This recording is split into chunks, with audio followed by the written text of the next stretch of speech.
Bom dia, pessoal. Alegria estar de volta depois de um tempo longe, já que semana passada nós tivemos a satisfação de receber o vídeo do nosso amigo Jorge Damas, né, que falou sobre o perdão da porciúncula. E hoje estamos aqui de volta para a gente gravar um vídeo sobre um estudo de caso especial a respeito dos incêndios que ocorreram no Peru em 1998. Nós optamos por falar desse tema porque a nossa oração de hoje vai ser voltada para o meio ambiente. Então a gente vai explicar esse caso dos incêndios em 1998 para a gente entender um pouco também de que forma a oração teve repercussão positiva nesse evento que aconteceu. Então vamos lá. Esse estudo de caso vai ser do livro O Efeito Isaías, né, do Greg Braden, e esse caso está registrado no capítulo 9. Olha como ele nos relata. O fogo abriu um caminho de destruição, parecendo queimar em todas as direções ao mesmo tempo. Uma tarde, o vento mudou, e o fogo dirigiu-se para os templos de Machu Picchu. Mobilizando os poucos recursos disponíveis, os que combatiam o fogo fizeram um grande esforço para apagar as chamas antes que atingissem o mais famoso monumento da história andina. Então, foi um incêndio que começou nas matas ali do Peru e estava indo em direção ao Machu Picchu, né, que é uma cidade histórica, né, onde habitou a civilização Inca, e todos estavam desesperados para tentar impedir que ocorresse então a destruição desse local pelas chamas. Aí ele segue o relato aí. Esgotados todos os meios de deter as chamas, os aldeões recorreram a uma tecnologia que fazia parte de sua cultura há séculos. Individualmente e em grupos de famílias, pública e privadamente, eles começaram a rezar.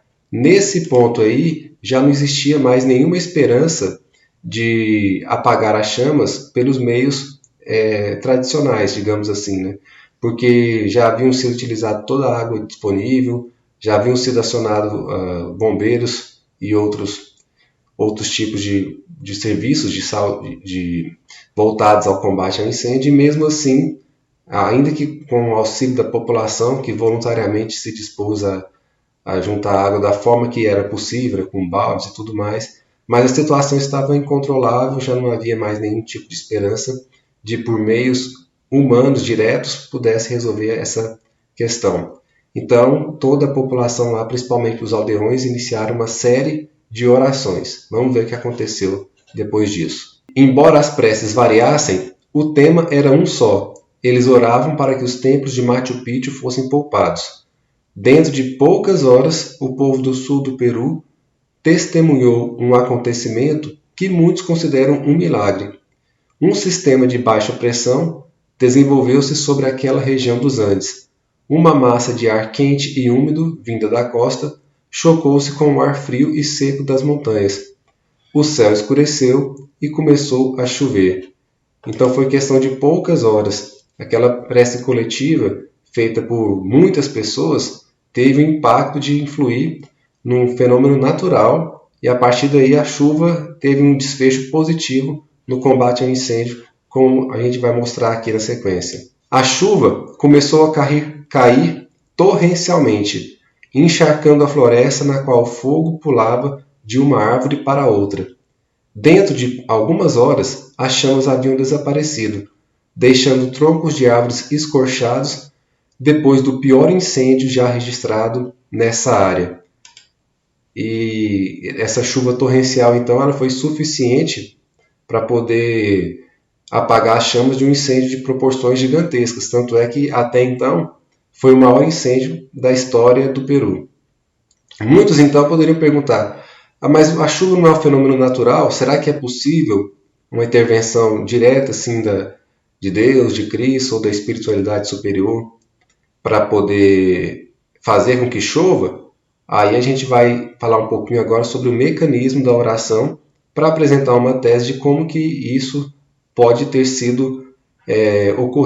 ocorrido, né? Qual foi a forma que essa chuva conseguiu se formar, né, através desse encontro de massas aí.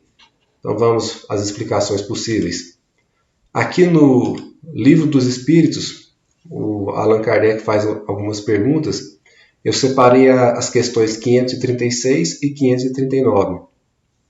Ele diz assim: os grandes fenômenos da natureza, aqueles que são considerados como uma perturbação dos elementos, são devidos a causas fortuitas ou têm todos um objetivo providencial?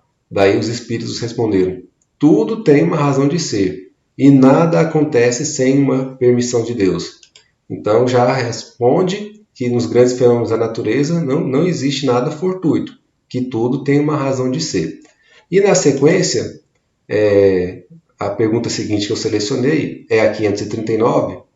Ele faz a seguinte indagação: na produção de certos fenômenos das tempestades, por exemplo, é um único espírito que age ou se reúnem em massa? Aí vem a resposta dos espíritos: em massas inumeráveis.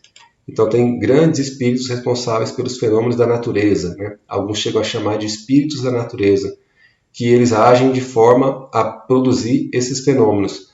Logicamente que essa ação deles se dá de acordo com próprias leis naturais mesmo.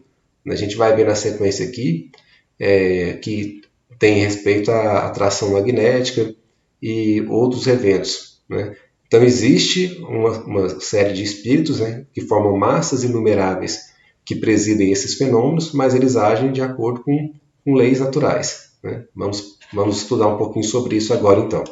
Nos 4 evangelhos de Rustem, os espíritos ditaram a seguinte explicação: cada reino da natureza está submetido à direção de espíritos especiais, e cada um obra empregando os meios que o Senhor lhe facultou. A produção de tais efeitos, de tais sucessos, tem sempre por base a ação do espírito sobre os fluidos. O choque destes contribui para que sintais a influência do vento. A ação magnética exercida sobre as massas de água as levanta, e diminuída essa atração, a calma se restabelece. Então esse encontro de massas de ar polar que ocorreu no Peru em 1998 provavelmente se deu dessa forma, com esse mecanismo aí que o Rustem registrou a explicação dos espíritos. Uma ação magnética fazendo o deslocamento das massas de ar e daí resultando a produção de chuva. Como os espíritos também ditaram a Kardec, são muitas entidades que atuam sobre isso. O que mostra, mais uma vez, a força da prece de intercessão, já que, havendo pedido intenso, com todos aqueles fatores que a gente vem trabalhando há muito tempo, né, de sentimento, vontade e pensamento adequado, a oração ela recebe, então, uma resposta, e quando ela é em prol do bem comum, muitas vezes ela é atendida.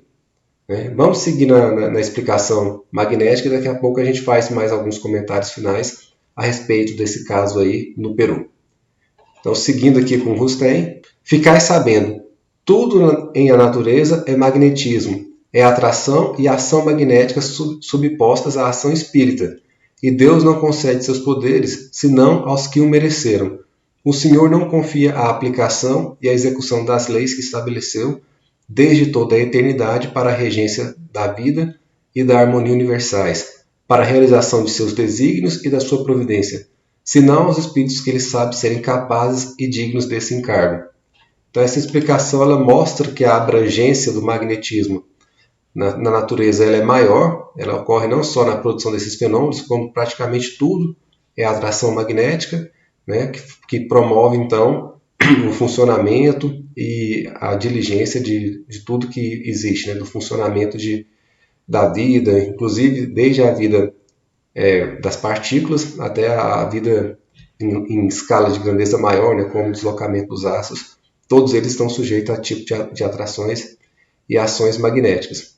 E que para presidir esses fenômenos são entidades que têm um certo conhecimento bem avançado já, tanto em nível intelectual como elevação moral também, para poder estar na condução de tudo isso. Seguindo aqui com o Rustem, para finalizar: as tempestades, como as inundações, os fatos atmosféricos e todos os fenômenos da natureza, são produzidos por espíritos prepostos à produção desses efeitos.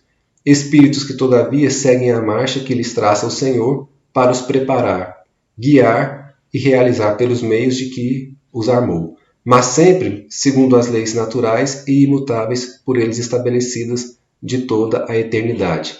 Então aqui fecha a explicação e nós temos então condições de entender como que ocorreu. Então, né? De forma resumida, o incêndio que consumiria Machu Picchu resultou numa ação de prece coletiva por parte dos aldeões e muitas pessoas lá no Peru.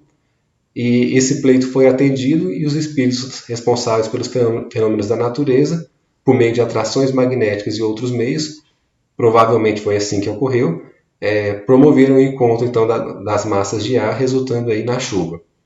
E uma última consideração antes da gente finalizar, poderia se pensar assim, toda vez que eles agem dessa forma, é porque foi feita prece?